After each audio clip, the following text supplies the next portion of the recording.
Hello everyone, कैसे हैं आप सभी लोग। I hope you all are doing great. मैं अंकिता, आपकी English educator, and welcome to my channel and welcome to this first video of English crash course for course A students class 10 CBSE board. आज होने वाला है इस crash course का सबसे पहला वीडियो, कोर्स ए के स्टूडेंट्स के लिए सबसे पहला वीडियो होने वाला है। और शुरुआत हम करेंगे हमारी लिटरेचर रीडर के बिल्कुल पहले चैप्टर से, टू जेंटलमैन ऑफ वेरोना। लेकिन उसके पहले हम पढ़ना लिखना शुरू करें, जल्दी से हम ये जान लेते हैं कि ये क्रैश कोर्स किस तरीके से मैंने प्लान किया है। सबसे पहली चीज तो ये कि ये 30 डेज का प्लान किया है। 30 डेज में आपका कंप्लीट सिलेबस कवर हो जाएगा। और कंप्लीट सिलेबस का मतलब है कि उसमें रीडिंग भी, राइटिंग भी, ग्रामर सेक्शन भी, वो भी कवर होगा। मतलब ये मत समझिएगा कि सिर्फ टेक्स्ट बुक जो है उसको कवर करवा दी, कंप्लीट कर दी और बस हो गया। नहीं, ऐसा नहीं। कंप्लीट सिलेबस आपका कवर होगा। ठीक है। इसके अलावा डेली क्लासेस होंगी बेटा, रेगुलर वीडियोस आएंगे। तो बीच में बिल्कुल भी स्किप मत करना, क्योंकि तुम लोगों को ना फिर वो बैकलॉग वाला झंझट होने लगता है। तो बिल्कुल भी बैकलॉग मत करना। वैसे तो यूजुअली लास्ट में कहने वाली बात होती है, लेकिन फिर भी मैं स्टार्टिंग में ही कह रही हूँ कि वीडियो देखते दौरान अगर आपको कभी भी डाउट आ रहा हो ना किसी भी कॉन्सेप्ट को लेके, या मैं जब चैप्टर एक्सप्लेन कर रही हूँ, कोई भी कॉन्सेप्ट को लेकर जब डाउट आ रहा हो तो हाथों हाथ कमेंट करके मुझसे जरूर पूछो। Because you know very well कि आपके डाउट पूछते ही मैं उन डाउट्स को क्लियर करती हूँ। तो ना ही वीडियोस का बैकलॉग रखना है और ना ही डाउट्स का बैकलॉग रखना है। ठीक है। अब इसी बात पर सबसे पहले तो इस वीडियो को लाइक कर दो, ज्यादा से ज्यादा शेयर कर दो, ताकि मैक्सिमम स्टूडेंट्स तक ये पहुंच सके और बाकी के कोर्स स्टूडेंट्स को भी पता चल जाए कि भाई उनके लिए इंग्लिश का क्रैश कोर्स जो है शुरू हो चुका है। और अभी तक अगर आपने मेरे चैनल को सब्सक्राइब नहीं किया है तो प्लीज इसे सब्सक्राइब कीजिए। चलिए अब हम बढ़ते हैं हमारे पहले चैप्टर की तरफ, जो कि है two gentlemen of Verona. Alright students, तो अब हम स्टार्ट करते हैं हमारा सबसे पहला chapter, two gentlemen of Verona, written by Archibald Joseph Cronin. यहाँ मैं जल्दी से टाइटल से रिलेटेड एक बात बता दूं कि कई स्टूडेंट्स जाने अनजाने में इस टाइटल में शुरुआत के अंदर द जोड़ देते हैं, the two gentlemen of Verona. अगर आप भी ऐसा कर देते हो तो ऐसा आपको नहीं करना है, because then it will be a wrong title. कैसे? क्योंकि द जेंटलमैन ऑफ वेरोना इस टाइटल से एक और प्ले है जिसे विलियम शेक्सपियर ने लिखा है। तो वैसे ये कोई बहुत बड़ी गलती तो नहीं हो जाती है, कोई ब्लंडर नहीं है कि आपने टू जेंटलमैन की बजाय the two gentlemen of Verona से लिख दिया। लेकिन हम क्यों ही ऐसा मौका दें कि कोई हमारे मार्क्स को जरा भी छुए, डिडक्ट करे, है ना। तो करेक्ट टाइटल ही लिख कर आना है और इसीलिए द नहीं लगाना है शुरू में। ठीक है। तो ये तो हुई हमारे टाइटल की बात। इसके बाद हम थोड़ा सा जान लेते हैं हमारे राइटर के बारे में, कि बेसिकली जो एजे क्रॉनन है वो एक डॉक्टर थे, लेकिन उनकी कुछ हेल्थ इश्यूज हो गए थे जिसकी वजह से वो अपनी मेडिकल प्रैक्टिस को कंटिन्यू नहीं कर पाए। और धीरे धीरे उनका जो इंटरेस्ट है वो रीडिंग एंड राइटिंग की तरफ शिफ्ट हो गया। तो उसी इंटरेस्ट के दौरान उन्होंने ये स्टोरी भी लिखी थी। ठीक है। अब यहाँ हम सबसे पहले देखते हैं इस स्टोरी के अंदर कौन कौन से कैरेक्टर्स हैं और किन किन प्लेसेस के बारे में मेंशन किया गया है। तो सबसे पहले कैरेक्टर्स जो हैं वो है निकोला एंड जेकोबो। ये दोनों भाई हैं। निकोला बड़ा भाई है 13 साल का, जेकोबो छोटा भाई है 12 साल का। इन दोनों की एक बहन भी है जिसका नाम है लूशिया। उसके बाद हमारा नरेटर तो है ही, और इसके अलावा लुइजी है जो कि नरेटर का साथी है, कंपेनियन। लुइजी का जो किरदार है वो पूरे चैप्टर के अंदर नहीं है, इनफैक्ट स्टोरी की शुरुआत में ही है। तो यानी बहुत बड़ा रोल नहीं मिला है हमारे लुइजी को, बट स्टिल एक इम्पॉर्टेंट कैरेक्टर की तरह ये आता है। ठीक है। जो प्लेसेस है वो है वेरोना, पुलेजा एंड हॉस्पिटल। तो वेरोना सिटी और पुलेटा जगह जो है ये एक टाउन है। इसके बारे में तो इसलिए क्योंकि यहाँ पे इनका घर भी है, काम वगैरह जो कर रहे हैं जो कैरेक्टर्स जो हैं, इस वजह से मेंशन है। हॉस्पिटल का स्पेसिफिकली इसलिए मेंशन है क्योंकि जेकोबो और निकोला की जो बहन है लूशिया वो हॉस्पिटलाइज्ड होती है क्योंकि उसे ट्यूबरक्लोसिस होता है। तो इसलिए वो हॉस्पिटलाइज्ड होती है, इसलिए हॉस्पिटल एक बहुत ही इंपॉर्टेंट प्लेस की तरह इस चैप्टर के अंदर है। ठीक है। अब हम कुछ ऐसे इंपॉर्टेंट पॉइंट्स देखते हैं जिनके ऊपर ये पूरा चैप्टर डिपेंड करता है। ये वो पॉइंट्स है बेटा जिन्हें आप अच्छे से समझ लोगे तो आपको ये चैप्टर भी आगे समझने में और आसानी होगी। इसके अलावा इस चैप्टर की जितनी भी थीम्स हैं उनको भी आपको बेटर अंडरस्टैंडिंग के साथ उनको आप समझ पाओगे। ठीक है। बेसिकली इन पॉइंट्स के अंदर मैंने उन चैलेंजेस के बारे में बात की है जो जेकोबो और निकोला की लाइफ में है। अब वो इन चैलेंजेस का कैसे सामना करते हैं वो तो हम चैप्टर जब समझेंगे उसके अंदर जानेंगे, लेकिन यहाँ पर यही है कि इन सारे ही चैलेंजेस को जेकोबो और निकोला ने बहुत ही खूबसूरती के साथ अपनी लाइफ में अपनाया है। ठीक है। तो जो पहला चैलेंज इनके सामने है वो है एक फाइनेंशियल चैलेंज, क्योंकि इनकी जो बड़ी बहन है लूशिया उसे ट्यूबरक्लोसिस है। और यहाँ पर जैसे साफ लिखा है कि the brothers take care of their sister Lucia, ध्यान रखते हैं अपनी बहन का। यानी ये नहीं कि भाई हम इतने छोटे बच्चे हैं, हम कैसे ध्यान रखेंगे, पैसे कहाँ से लेकर आएंगे। तो कोई बहाना नहीं बना रखा है उन्होंने, कोई एक्सक्यूज नहीं दे रखा है। उन्होंने इस बात की ज़िम्मेदारी उठाई है कि नहीं, हमारी बहन है और अगर बीमार है तो हम उसका इलाज पूरी तरीके से कराएँगे, चाहे हमें कितनी भी मेहनत उसके लिए करनी पड़े। इसी मेहनत के बारे में इस चैप्टर के अंदर बात हुई है कि दिन-रात वो कितना काम करते थे। ठीक है? नेक्स्ट पॉइंट है, the boys are poor and wear shabby clothes. अब अपनी बीमार बहन का इलाज कराने के लिए पैसे भी चाहिए और दोनों भाइयों को देखते ही समझ में आता है कि बहुत गरीब है। क्योंकि they wear shabby clothes. Shabby clothes का मतलब होता है कि एकदम, जिसको कहते हैं ना, एकदम फटे पुराने कपड़े पहन रखे हैं, ना तो सही साइज के हैं, ना नाप के हैं, ना कभी धुले हुए हैं ऐसा लग रहा है, दाग धब्बे, मतलब इनको देखते ही समझ में आ रहा है कि बच्चे बहुत ही गरीब हैं और पैसों की बहुत जरूरत है। Their father was a famous singer and a hard worker who had died in the war. यहाँ पे सेकेंड वर्ल्ड वॉर के बारे में बात हो रही है। तो सेकेंड वर्ल्ड वॉर में दोनों बच्चों ने अपने पिता को भी खो दिया। इनकी मदर की डेथ पहले ही हो चुकी थी और अब इनके पिता की भी डेथ हो गई। तो देखा जाए तो दोनों बच्चे अनाथ हो गए, वो भी इतनी कम उम्र के अंदर। इनके पिता सिंगर थे, एक हार्ड वर्किंग इंसान थे, लेकिन चूंकि वॉर में चलते उन्होंने अपने पिता को खो दिया, तो अब उनके पास कोई सहारा भी नहीं रहा, कोई सपोर्ट भी नहीं रहा। तो ये इनकी लाइफ में दूसरा चैलेंज है। Next is, the boys willingly take on the responsibility of providing for their ailing sister in the absence of their father. अब थोड़ी देर पहले भी मैंने आपको ये बात बताई थी कि ऐसा नहीं है कि इनकी उम्र इतनी कम है तो अपनी उम्र को बहाना बना के या अपनी सिचुएशंस को एक्सक्यूज बना के इन्होंने ये कभी सोचा हो कि हम हमारी बहन का ध्यान कैसे ही रख पाएंगे, चलो अपना अपना ध्यान रख लेते हैं ताकि कम से कम हम तो ढंग से आगे जी पाए। लेकिन ऐसा कोई एक्सक्यूज दोनों बच्चों ने कभी नहीं बनाया। इनफैक्ट हमेशा इन दोनों की इंटेंशन ये रही है कि ये इस तरीके से काम करें ताकि अपनी बहन का भी इलाज करा सके और उसे एक बेटर लाइफ दे सकें। Right? Next point is, it is a heartwarming story of human relationships and family ties. The story sets in Italy against the backdrop of the Second World War. अब यहाँ पहले तो ये समझो, जब सेकेंड वर्ल्ड वॉर हुआ था तो बहुत सारे हमले इटली पर हुए थे और इटली के बहुत सारे शहर गांव जो है उन हमलों के अंदर पूरी तरीके से डिस्ट्रॉय हो गए थे, एकदम तबाह हो गए थे। बहुत सारे लोगों ने अपना घर, अपने परिवार वालों को खो दिया था। जेकोपो और निकोला ऐसे ही कुछ लोगों में से थे जिन्होंने अपने घर को भी खो दिया और अपने पिता को भी खो दिया। उनकी पूरी फैमिली एक तरीके से डिस्ट्रॉय ही हो गई। तो यहाँ पर इस पॉइंट के अंदर एक तरफ तो वर्ल्ड वॉर के बारे में बात हो रही है, तो वर्ल्ड वॉर यानी जो उसके नुकसान हो सकते हैं, वॉर की वजह से जो नुकसान होते हैं, जो लोगों को या देखा जाए तो आम जनता को जो झेलने पड़ते हैं। और इसी सेम पॉइंट में फर्स्ट लाइन में लिखा हुआ है ह्यूमन रिलेशनशिप्स। यानी ये बताया गया है कि वॉर की वजह से सब कुछ बर्बाद हो जाता है, लेकिन वहीं आपके मन में अगर अपने परिवार वाले के प्रति या दूसरे के प्रति प्रेम भाव है या आपको ये एहसास है कि परिवार कितना जरूरी होता है, तो वो स्ट्रॉन्ग बिलीफ, चाहे जंग हो जाए, चाहे वर्ल्ड वॉर्स हो जाए, उस बॉन्ड को कभी नहीं ब्रेक कर सकता। तो इस पूरी चैप्टर के अंदर आपको यही देखने को मिलेगा कि जकेपो और निकोला जो अपनी बहन से इतना प्यार करते हैं, सिर्फ अपनी बहन के लिए उन्होंने क्या-क्या ज़हमतें नहीं उठाई हैं। इतनी मेहनत करी है, इतना काम किया है, वो भी इतनी कम उम्र के अंदर। और कम उम्र से मतलब है कि यहाँ पर जो जेकोपो है वो तो टीनेजर भी नहीं है अभी तक। इतनी कम उम्र में इन दोनों भाइयों में जो सेंस ऑफ रिस्पॉन्सिबिलिटी है, उससे ये पता चलता है कि आज भी दुनिया के अंदर इंसानियत जिंदा है, चाहे वर्ल्ड वॉर्स ही क्यों ना हो जाए। ठीक है? कुछ इंपॉर्टेंट थीम्स जो इस चैप्टर में है वो है love, hope, happiness, responsibility. I am sure ये चारों थीम्स आपको ये चारों पॉइंट्स पढ़ने के बाद एक बार में समझ में आ रही होंगी कि ये जो लव है वो है अपनी बहन के प्रति, अपने परिवार के प्रति, कि इस कदर अपनी बहन से प्यार है कि नहीं, इसका इलाज जरूर करवाना है।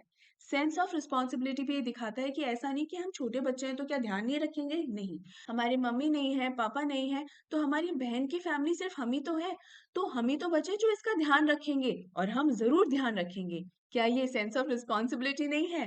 होप यानी उम्मीद, ये होप कि मेरी बहन जरूर ठीक हो जाएगी, अगर हम उसका इलाज करेंगे तो जरूर ठीक हो जाएगी, तो हम मेहनत करेंगे। हम ये सोचकर नहीं बैठेंगे कि नहीं, अरे वो ठीक तो होने से रही तो क्या ही फायदा है इतना पैसा खर्च करने का, क्यों इलाज में वो पैसा बर्बाद करें। नहीं, ये नहीं, उम्मीद ये थी, ये पॉजिटिविटी दिखाता है, ये उस स्ट्रेंथ को दर्शाता है कि इतने सारे चैलेंजेस और इतने सारे हार्डशिप्स को फेस करने के बावजूद इन लोगों में एक पॉजिटिविटी है दोनों ही बच्चों के अंदर, और अभी भी ये होपफुल है कि सब कुछ ठीक हो जाएगा और उनकी बहन भी जो है बिल्कुल ठीक हो जाएगी। And happiness, why this happiness? जब जैकोबो, निकोला और लूसिया जब ये तीनों साथ होते हैं तो वो सबसे बड़ी खुशी का इनका कारण बनता है। इतने सारे चैलेंजेस आने के बावजूद भी आप पूरी स्टोरी में कहीं नहीं देखेंगे कि जैकोबो या निकोला एक कोने में बैठकर अपने प्रॉब्लम्स के ऊपर दुखी हो रहे हों कि मेरे साथ ऐसा क्यों हुआ, मेरे साथ ऐसा क्यों हुआ, मैंने किसी का क्या बिगाड़ा था। नो, आप कहीं पर भी ये नहीं देखोगे कि इतने छोटे छोटे बच्चे कि कभी कंप्लेंट कर रहे हो। नहीं, अदरवाइज हम कितना कंप्लेंट करते हैं। तो ये दोनों भाई बिल्कुल भी कंप्लेनिंग नहीं है, इनकी लाइफ में जो भी सिचुएशन है उस सिचुएशन का ये एकदम डटकर सामना कर रहे हैं और बिल्कुल भी कंप्लेंट नहीं कर रहे हैं कि मेरे साथ जो हुआ ऐसा क्यों हुआ।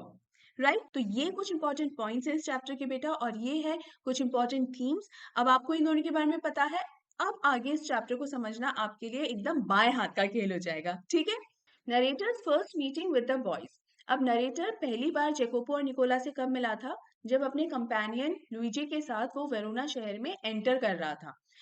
The narrator and his companion were driving through the foothills of the Alps. At the outskirts of Verona, they saw two boys selling wild strawberries, and they were Nicola and Jacopo.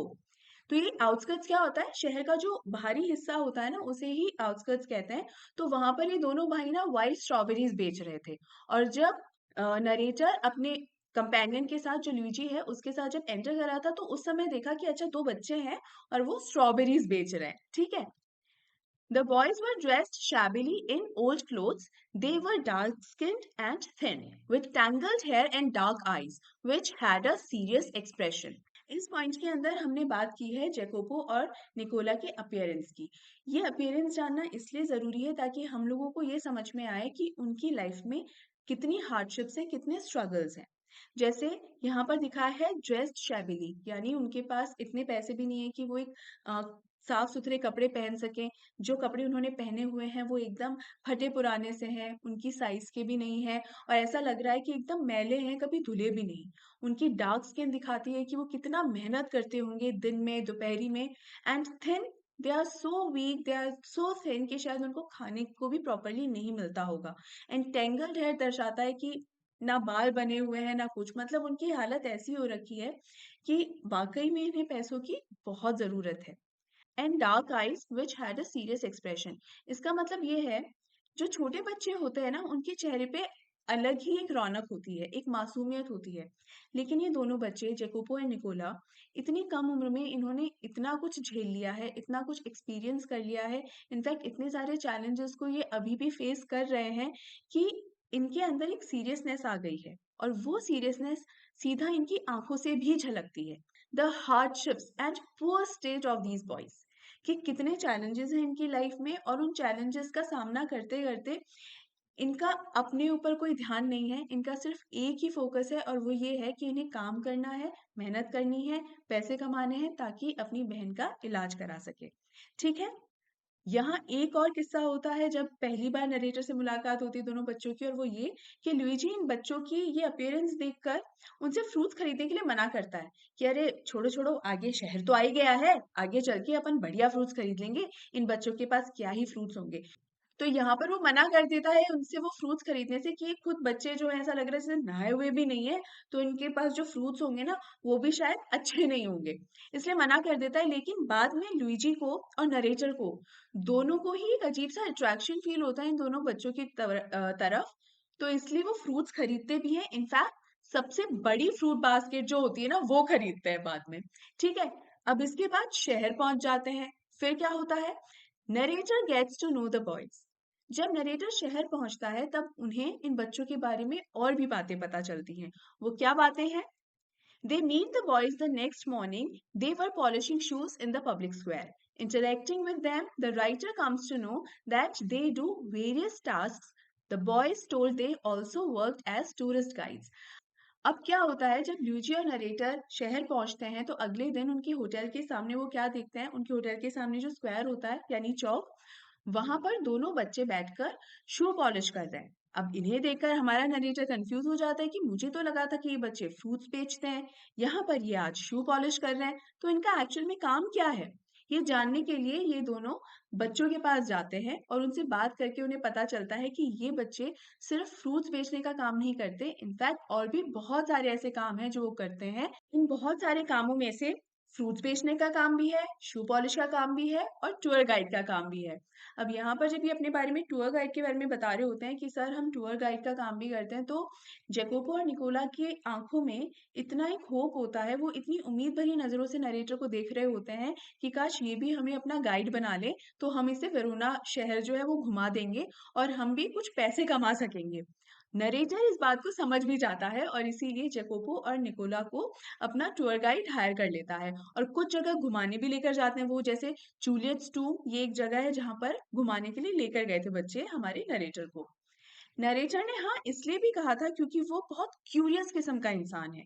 वो जानना चाहता था कि ये बच्चे इतना सारा काम करते क्यों हैं आखिर, कि भाई फ्रूट्स भी बेच रहे हैं, शू भी पॉलिश कर रहे हैं, अब टूर गाइड का काम भी कर रहे हैं। तो वो जानना चाहता था कि भाई इन दोनों बच्चों की ऐसी भी क्या जरूरत है जिसकी वजह से ये इतना ज्यादा काम कर रहे हैं। ठीक है, आगे और भी बहुत सारे कामों के बारे में पता चलता है नरेटर को। वो क्या?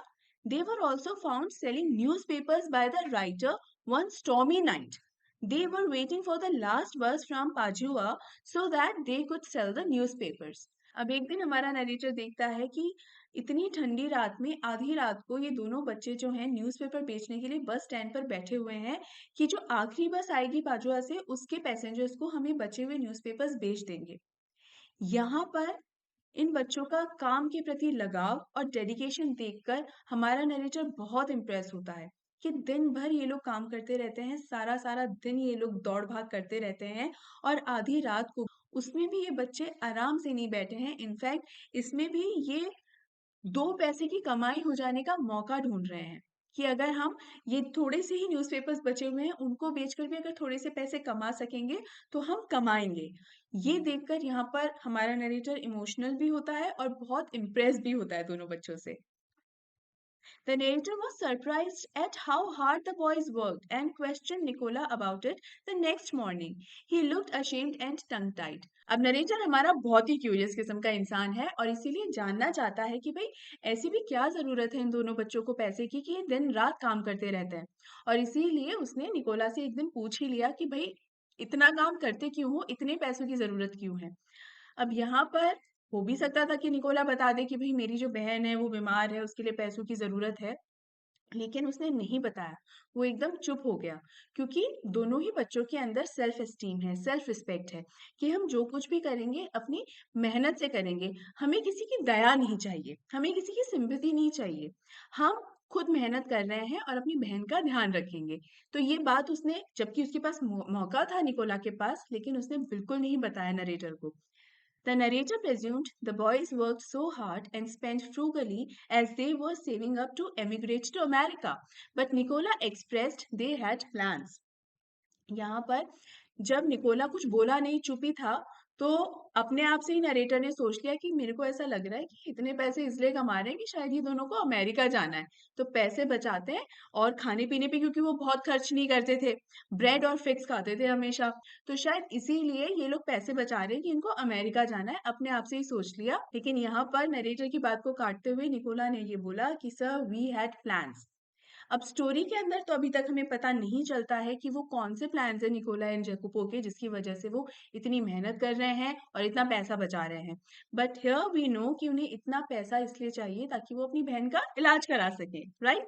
Next is what struck one most was their willingness to work. During these summer days, under the hot sun, they shined shoes, sold fruit, hawked newspapers, conducted tourists round the town, and ran errands. अब देखिए जब हमें पैसे की ज़रूरत होती है ना, तो हमारा मन हो नहीं हो कई बार मजबूरी में भी काम करना पड़ता है ना?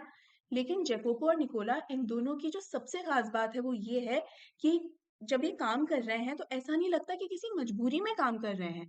इनफैक्ट इनको देखकर लगता है कि इनमें एक विलिंगनेस है, एक इच्छा है, एक चाह है कि हमें ये काम करना है। चाहे फिर वो कोई भी काम हो, चाहे वो न्यूज़पेपर का बेचने का काम हो, वो भी ऐसी तपती दोपहरी में।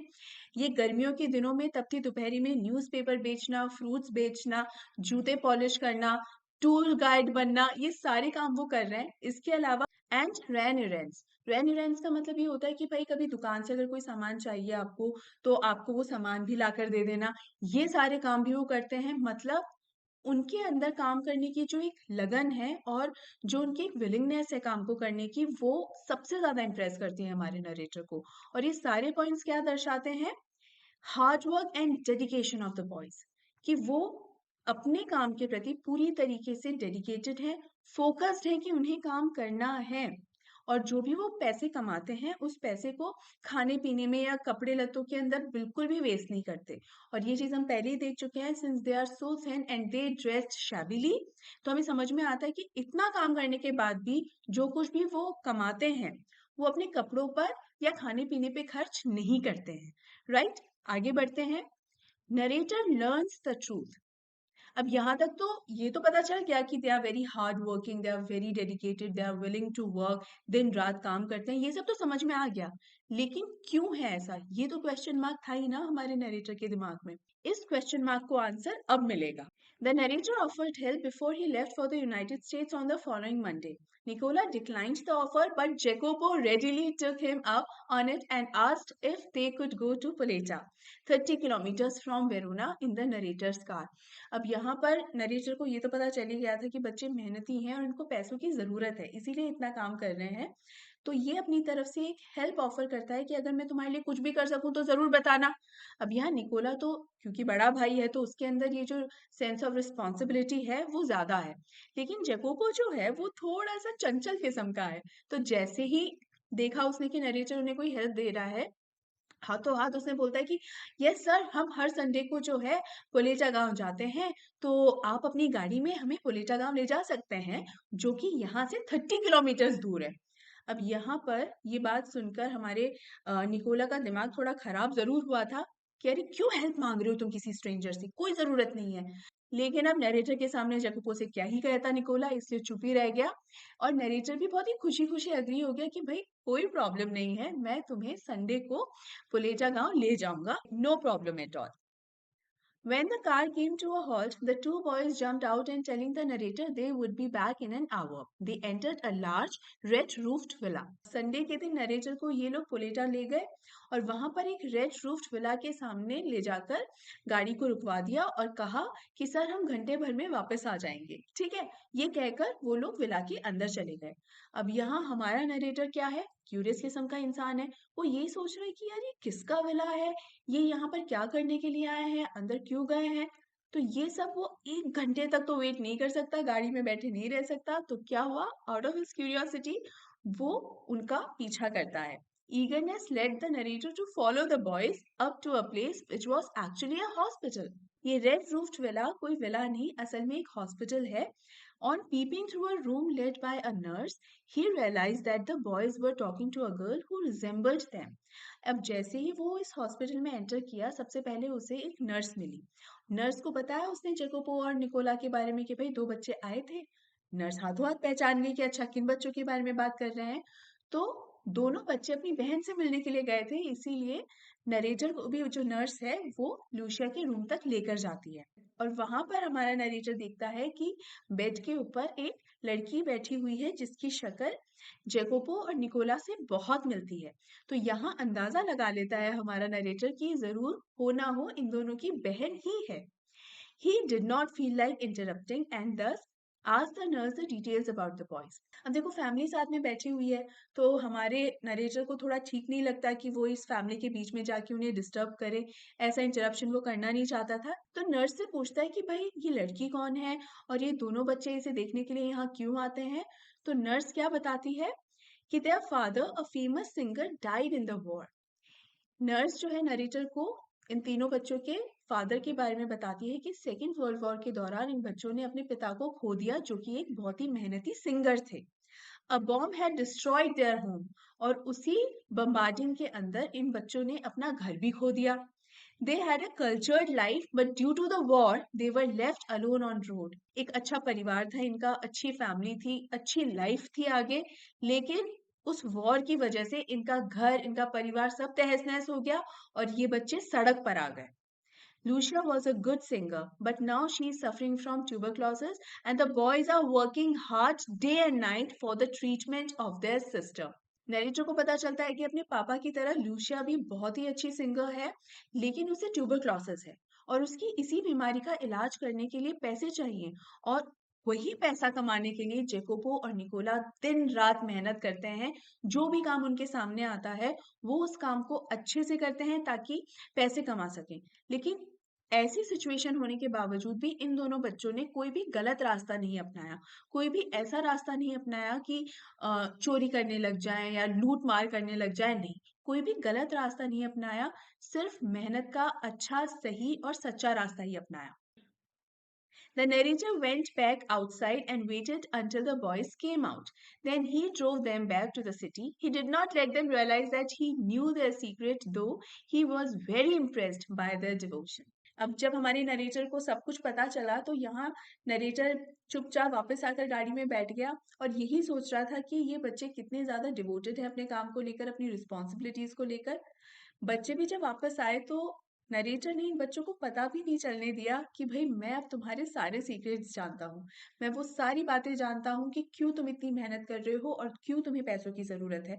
क्योंकि वो इन बच्चों को एम्बेरस नहीं करना चाहता था, क्योंकि अगर बच्चे ये बात छुपाना चाह रहे हैं तो नरेटर ने भी उनकी इस बात का सपोर्ट किया। अब बच्चे छुपाना क्यों चाह रहे थे?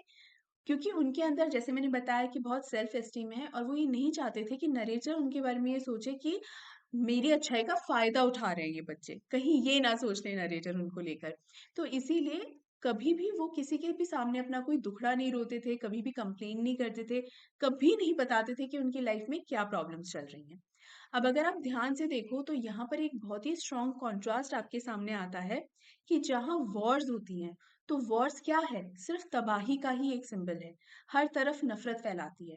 लेकिन चाहे आप कितनी भी नफरत फैला लो, लेकिन वहीं आपके मन में अगर होप है, अपनी फैमिली को लेकर जो बॉन्ड आपका है वो बहुत स्ट्रांग है, आप उस बॉन्ड में बिलीव करते हो, and if you love your family members, तो वो लव किसी भी नफरत को, चाहे कितनी भी वॉर्स कर लो, उस सारी वॉर को हरा सकता है। कि भले ही ईंट पत्थरों के मकान जो हैं इस वॉर ने तहस नहस कर दिए होंगे, लेकिन फिर भी इन तीनों बच्चों का जो लगाव है एक दूसरे के प्रति, इनके अंदर की जो पॉजिटिविटी है, उस पॉजिटिविटी को वो वॉर जरा सी भी इधर उधर हिला नहीं पाई। Right? Narrator observing the kids, यहाँ पर जो नरेटर ने ऑब्जर्व किया है उसके थ्रू हमें इन बच्चों के कैरेक्टरिस्टिक्स के बारे में पता चलेगा कि वो कौन कौन सी क्वालिटीज हैं इन बच्चों के अंदर जिससे हमारा नरेटर इम्प्रेस होता है। कई बार इस पर क्वेश्चन भी आ जाता है separately, explain the characteristics of Jacopo and Nicola, तो उसका आंसर भी देने में ये वाला पॉइंट आपको हेल्प करेगा। तो पहला ये है काइंडनेस, डेडिकेशन एंड सेल्फलेसनेस। अपनी बहन का जो ये ख्याल रख रहे थे दोनों भाई, इनके अंदर कोई भी सेल्फिशनेस नहीं थी, कोई भी इनके अंदर ऐसा मोटिव नहीं था कि इन्हें अपना फायदा कुछ चाहिए था। इनफैक्ट वो खुद इतनी मेहनत करते थे, कमाते थे, लेकिन एक पैसा भी वो खुद पर खर्च नहीं करते थे। इनफैक्ट उनका सारा डेडिकेशन जो है अपनी बहन के टूवर्ड्स ही था, उसका इलाज कराने की तरफ ही था। तो ये जो काइंडनेस है बच्चों की, जो डेडिकेशन है काम करने के प्रति, और ये जो सेल्फनेस एटीट्यूड है, इससे हमारा नरेटर बहुत इम्प्रेस हुआ था। इसके अलावा बॉयज कभी भी कंप्लेन नहीं करते थे, अपने काम को लेकर बहुत डिटरमिन्ड थे। इतनी प्रॉब्लम्स थी उनके लाइफ के अंदर, इतने चैलेंजेस थे, लेकिन पूरे चैप्टर में आप कहीं पर भी नहीं देखोगे कि वो शिकायत कर रहे हो या उनकी लाइफ में जितनी भी स्ट्रगल्स हैं, जितनी भी हार्डशिप्स हैं, उनको लेकर कभी भी कंप्लेंट कर रहे हो कि ऐसा हो गया, वैसा हो गया, हमारे साथ ही ऐसा क्यों हुआ। नहीं, जो चैलेंजेस उनके सामने आते जा रहे हैं उन चैलेंजेस का वो सामना बहुत ही बहादुरी से करते चले जा रहे हैं, और ना कि सिर्फ बहादुरी से, बहुत ही पॉजिटिविटी से उसका वो सामना कर रहे हैं। राइट? इसके अलावा ये जो टाइटल है वो कैसे जस्टिफाई होता है, यानी जो ये चैप्टर का टाइटल है the two gentlemen of Verona, ये दो जेंटलमैन किसको कह रहा है हमारा नरेटर? जेकोपो और निकोला को। क्यों? Because of their noble and generous actions.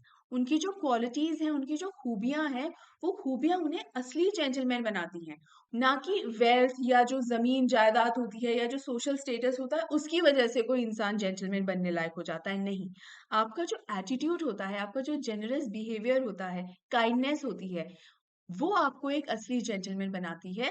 और इसी वजह से Nicola and Jacopo are true and real gentlemen of Verona. War had not broken their spirit. Their selfless actions brought a new nobility to human life and gave promise of a greater hope for human society. War का इतना नुकसान झेलने के बावजूद भी इन दोनों बच्चों में जरा सी भी नेगेटिविटी नहीं है। इनफैक्ट आज भी उनके जो एक्शंस हैं वो एकदम सेल्फलेस एक्शंस हैं। उनका हर एक्शन, उनका हर डिसीजन जो है अपने बहन के फायदे के लिए होता है कि उनकी बहन ठीक हो जाए। ये यही दर्शाता है कि चाहे कितनी भी नेगेटिविटी फैला ली जाए, चाहे कितनी भी वॉर्स हो जाए, लेकिन जब तक जेकोपो और निकोला जैसे लोग इस दुनिया में हैं, हम एक बेटर सोसाइटी, एक हैप्पी सोसाइटी की एक्सपेक्टेशंस रख सकते हैं। Their selfless actions, nobility and devotion touch the writer's heart and show a great hope for mankind. इन दोनों बच्चों का यही एटीट्यूड जो है उसने हमारे नरेटर के दिल को छू लिया, और इससे एक उम्मीद बनती है कि आज भी सोसाइटी के अंदर इंसानियत जिंदा है और आज भी एक बेहतर समाज की, एक बेहतर दुनिया की उम्मीद की जा सकती है। तो ये सारे पॉइंट्स हमें ये बताते हैं कि ये दोनों बच्चे जो हैं वो मैनकाइंड, इंसानियत के लिए एक उम्मीद की तरह है कि जब तक जैकोपो और निकोला जैसे लोग हैं हमारी सोसाइटी के अंदर, तब तक इंसानियत भी जिंदा रह सकती है। अब हम कैरेक्टर स्केच देखते हैं। सबसे पहले हम जेकोपो और निकोला का कैरेक्टर स्केच देखते हैं।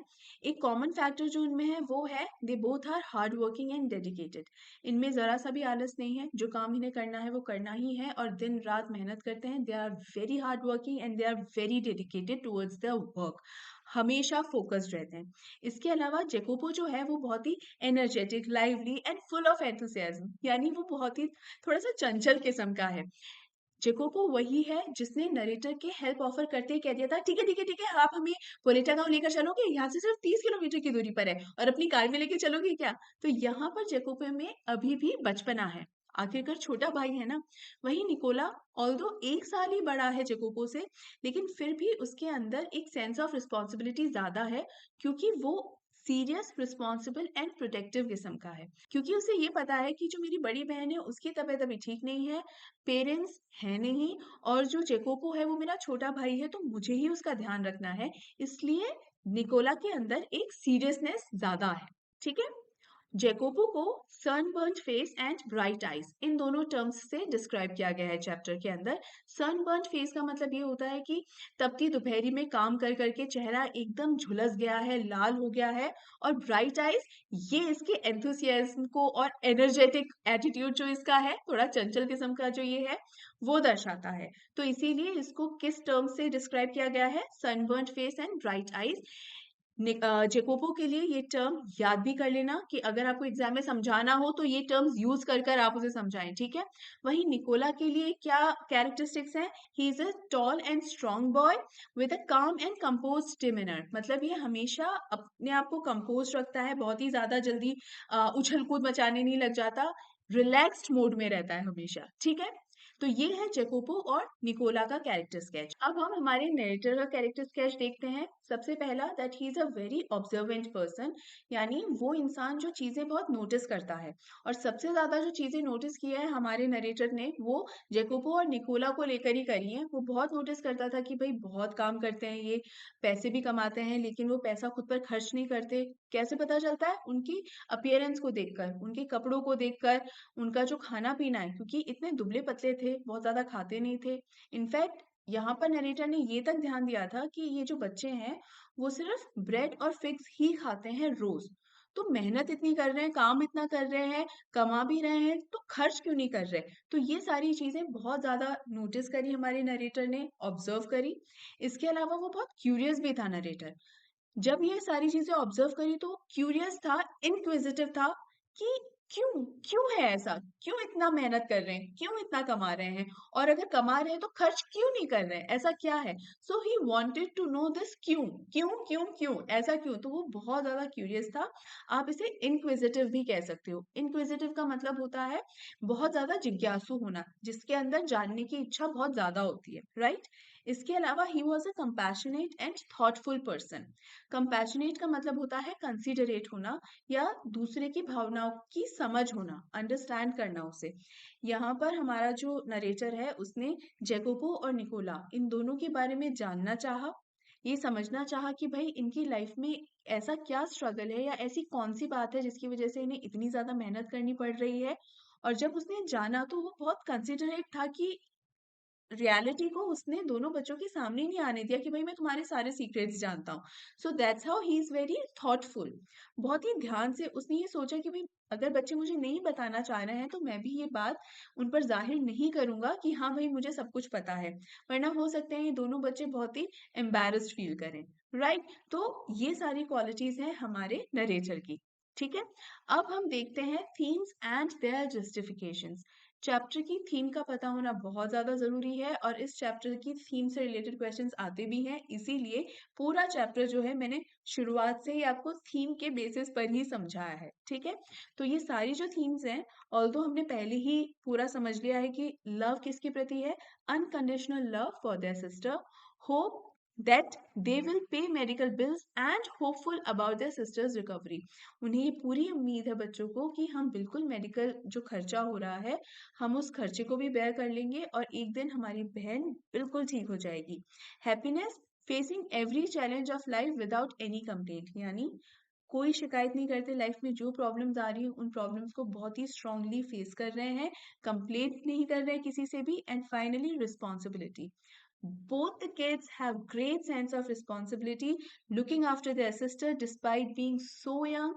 मतलब एक 13 साल का है, एक सिर्फ 12 साल का है, अभी तक टीनेजर भी नहीं हुआ है, उसके बावजूद इतना such a level of responsibility they have, और उस रिस्पॉन्सिबिलिटी को वो बहुत अच्छी तरीके से निभा रहे हैं, right. So these are the themes, और ये सारी थीम्स के थ्रू मैंने इस पूरे चैप्टर को भी आपको अच्छे से बताया। तो कोई क्वेश्चन आएगा तो आई एम श्योर अब आप उसको आराम से हैंडल कर सकते हो, ठीक है। अब आगे देखते हैं कि इस चैप्टर में मैसेज क्या मिलता है हमको। तो सबसे पहला जो चीज सीखने को मिलती है वो है पर्सिवियरेंस। पर्सिवियरेंस का मतलब होता है कि जब हम कोई काम करते हैं, मेहनत करते हैं, तो हो सकता है हम सफल ना हो, फेल हो जाए। तो इसका ये मतलब नहीं है कि फेल हो गए तो बस काम को वहीं हाथ पे हाथ रख के बैठ जाओ, ये नहीं करना है।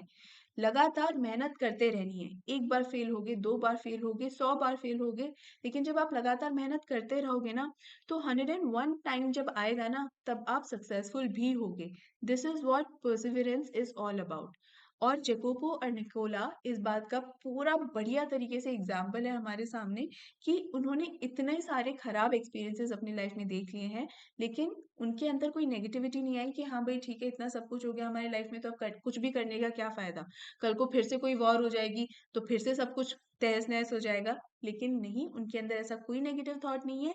In fact they are still very hopeful and they are still very selfless. So one should not lose hope even in most difficult circumstances. कितनी भी मुश्किल की घड़ी आ जाए लेकिन उम्मीद का दामन कभी नहीं छोड़ना है। Then comes dignity of labour. आप काम कर रहे हैं, मेहनत कर रहे हैं, पूरी ईमानदारी के साथ और इज्जत के साथ उस काम को करें। जैसे दोनों भाई जो ये काम कर रहे हैं, दिन रात काम करते रहते हैं, लेकिन उन्होंने फिर भी कोई चोरी चकारी का काम नहीं पकड़ा कि पैसे चाहिए तो चोरी करने लग गए, या निकाला छुरा और निकाल माल ये करने लग गए, नहीं ऐसा कुछ नहीं किया। अभी भी वो पूरी मेहनत और ईमानदारी से काम करते हैं और सही तरीके से पैसे कमाते हैं।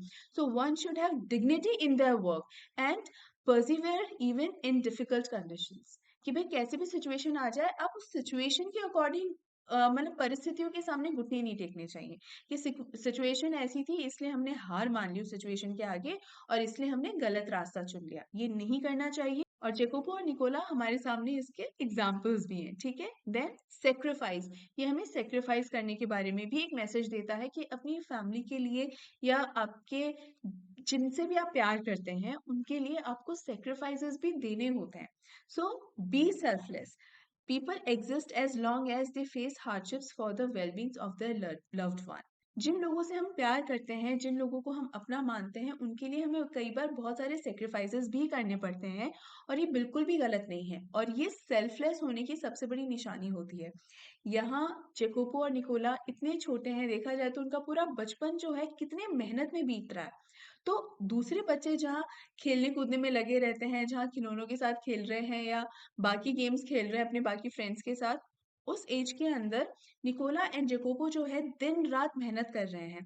अब ये जो चाइल्डहुड डेज होता है ना, ये बचपन का वो टाइम है जो कभी लौट कर दोबारा नहीं आएगा। लेकिन अपनी बहन के लिए ये दोनों भाई ने इतना बड़ा सेक्रीफाइस दिया है कि अपने बचपन को भी कुर्बान करने के लिए तैयार है, क्योंकि वो चाहते हैं कि उनकी बहन एकदम ठीक हो जाए, right? Next message is hope, उम्मीद, कि कुछ भी हो जाए उम्मीद का दामन नहीं छोड़ना है। ये उम्मीद बनाए रखना कि बिल्कुल एक दिन सब कुछ ठीक हो जाएगा। ये इस एक उम्मीद के पीछे ही सबसे बड़ी ताकत होती है। जब तक हमारे अंदर ये होप रहती है ना, तब तक हम मेहनत करते रहते हैं और आगे से आगे बढ़ते रहते हैं। The story promises hope for society because the boys' sacrifice, devotion and maturity at a young age did not break their spirit. इतनी कम उम्र के अंदर इतना काम के प्रति डिवोशन होना, सेक्रीफाइस की भावना होना और सेक्रीफाइस करना भी, ये नहीं कि सिर्फ उनके अंदर ये फीलिंग ही है, सेक्रीफाइस कर भी रहे हैं, सेल्फलेस हैं वो, सिर्फ सेल्फलेस होने की बड़ी बड़ी बातें नहीं कर रहे, दे आर सेल्फलेस। ये आज भी हमारे अंदर ये भरोसा और ये विश्वास जगाता है कि हाँ भाई, एक बेहतर सोसाइटी की, एक बेहतर दुनिया की उम्मीद अभी भी बाकी है, right? Next is virtues. The story teaches the importance of virtues like honesty, sincerity, courage, determination and sacrifice. यानी आप पूरी मेहनत के साथ, ईमानदारी के साथ, करेज या बहादुरी के साथ, सिंसेरिटी के साथ अगर लगन से अपने काम को करते रहेंगे ना, और ये सारी क्वालिटीज अगर आप में होंगी ना, तो शायद आज नहीं कल या कल नहीं परसों, लेकिन आप जरूर सक्सेसफुल होंगे। आप जरूर मेहनत से आगे बढ़ेंगे अगर, तो आप जरूर जरूर जरूर सक्सेसफुल होंगे। और चैप्टर से ये इस तरह से पता चलता है कि लगातार मेहनत करने पर नर्स आगे चल के बच्चों को यही बताती है कि जो ट्रीटमेंट है लूशिया का, वो काम कर रहा है और कुछ समय में जरूर लूशिया जो है पूरी तरीके से ठीक हो जाएगी और वो दिन भी दूर नहीं है जब लूशिया फिर से गाना गाने लगेगी। ऑलराइट, तो ये है इस चैप्टर के मैसेजेस। अब हम देखेंगे इंपॉर्टेंट क्वेश्चन। ये एक ही इंपॉर्टेंट क्वेश्चन इसमें है, लेकिन ये एक ऐसा क्वेश्चन है जो एक तो मोस्ट इंपॉर्टेंट है, इसके अलावा ये पूरे चैप्टर को कवर करता है। ठीक है, तो उसी अकॉर्डिंग, उसी चीज को ध्यान में रखकर मैं स्पेशली ये क्वेश्चन आप लोगों के लिए लेकर आई हूँ। ठीक है, तो चलो क्वेश्चन देखते हैं। Both the boys at Verona were full of grit, determination and hope. Grit का मतलब होता है करेज। ठीक है, at a young age, they exhibited qualities that are difficult to come even in adults. मतलब यहाँ पर ये आपसे, ये अभी तक क्वेश्चन नहीं आया है, आपके सामने एक स्टेटमेंट है कि बच्चों की जो क्वालिटीज हैं उसके बारे में बताया जा रहा है और कहा जा रहा है कि बच्चों में ये जो स्ट्रेंथ, डिटर्मिनेशन और होप की ये जो क्वालिटीज हैं, वो जो एडल्ट्स होते हैं, जो बड़े लोग होते हैं, कई बार उनमें भी नहीं होती हैं ये qualities. This story teaches us not to lose hope and courage even in adverse situations. मतलब इस स्टोरी से सबसे बड़ी चीज जो सीखने को हमें मिलती है वो ये है कि कितनी भी खराब सिचुएशन आ जाए, हमें उम्मीद का दामन नहीं छोड़ना चाहिए। Elaborate. तो ये एक वैल्यू बेस्ड क्वेश्चन है जिसको आपको elaborate फॉर्म में लिखना है। Jacopo and Nicola, though too young to face adverse situations, did not lose hope and courage. They were not ready to accept defeat at the hands of circumstances. इतने छोटे बच्चे होने के बावजूद भी दोनों ही बच्चों ने उम्मीद का दामन नहीं छोड़ा। They did not lose hope and they did not lose courage. और वो बिल्कुल भी हार मानने को तैयार नहीं थे कि हमारे सामने अगर इतने चैलेंजेस आ रहे हैं तो क्या, आने दो, हम हार नहीं मानेंगे। ठीक है, their family and home had been destroyed by a bomb blast and their sister suffered from the tuberculosis of the spine. अब देखिए वॉर के चक्कर में उन्होंने क्या क्या नहीं झेला। उनका घर बार पूरा तहस नहस हो गया, उस वॉर में उन्होंने अपने पिता को भी खो दिया और उसके बाद उनकी बहन इतनी बीमार हो गई कि उसे स्पाइनल ट्यूबरक्लोसिस भी हो गया। They had no money for her treatment, और बच्चों के पास कोई पैसे भी नहीं थे कि अपनी बहन का इलाज करा सके। But they did not lose hope. लेकिन इसका ये मतलब नहीं कि उनके पास पैसे नहीं थे या उन्होंने अपने पिता को खो दिया या वॉर के अंदर सब कुछ बर्बाद हो गया तो अपनी बहन का ध्यान नहीं रखेंगे, नहीं। इन सिचुएशंस को उन्होंने एक्सक्यूज नहीं बनने दिया।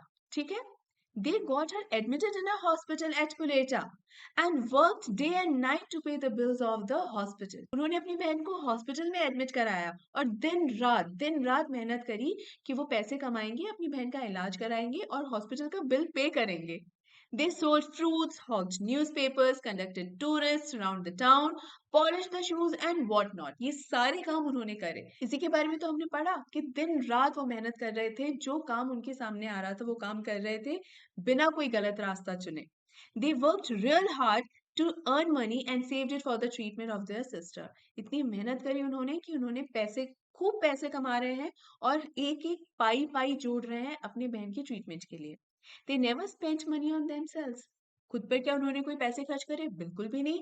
Shabby clothes, dark skinned, thin, tangled hair. अपने ऊपर तो जरा भी खर्च नहीं करते थे. खाने पीने पर भी बिल्कुल खर्च नहीं करते थे. They only used to had figs with bread.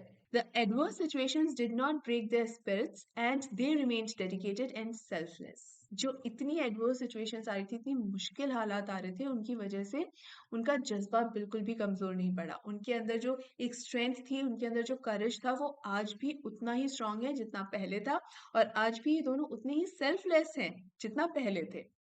Thus, the story teaches us not to lose hope and courage. Rather, we should face life as it comes.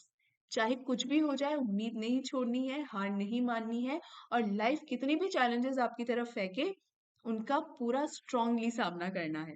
Running away from the problem is not the solution, but finding ways to come out of the problem shows the real spirit.